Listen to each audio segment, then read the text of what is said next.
no heat is supplied to a liquid during evaporation, how does then the liquid change into its vapors?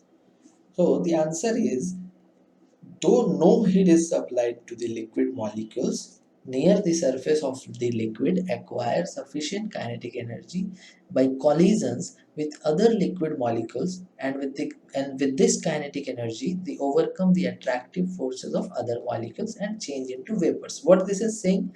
So let us understand. Okay.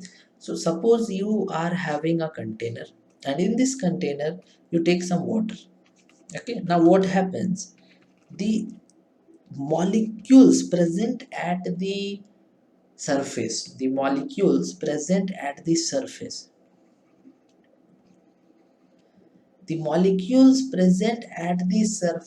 acquire some amount of kinetic energy. Okay.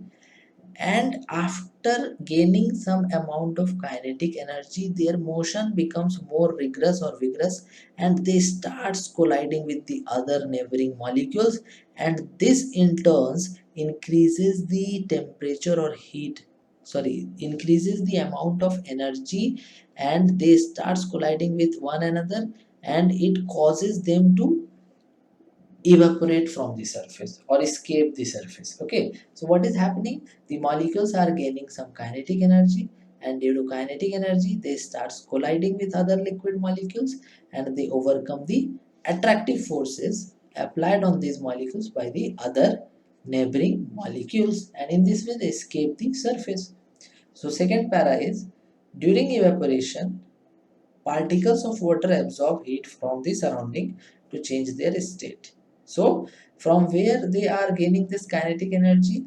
They are gaining this kinetic energy from the molecules surroundings, and this kinetic energy converts in heat, and they escape from the surface. So, during evaporation, particles of water absorb heat from the surrounding to change their state. Okay, so if evaporation is taking place, first of all they are absorbing kinetic energy, then they are colliding, then after colliding they gain some energy and escape the surface, and after escaping they reaches the atmosphere or the air, and due to the atmospheric heat they changes into vapor. So this is the complete evaporation process, and there is no supply of heat during evaporation, but still they are having some kinetic energy which causes collision, which causes escaping, and after escaping they convert into vapor. How they convert into vapor? So they absorb heat from the surrounding, they absorb heat from the air or the atmosphere, and they convert into vapor. In this way the whole evaporation process take place.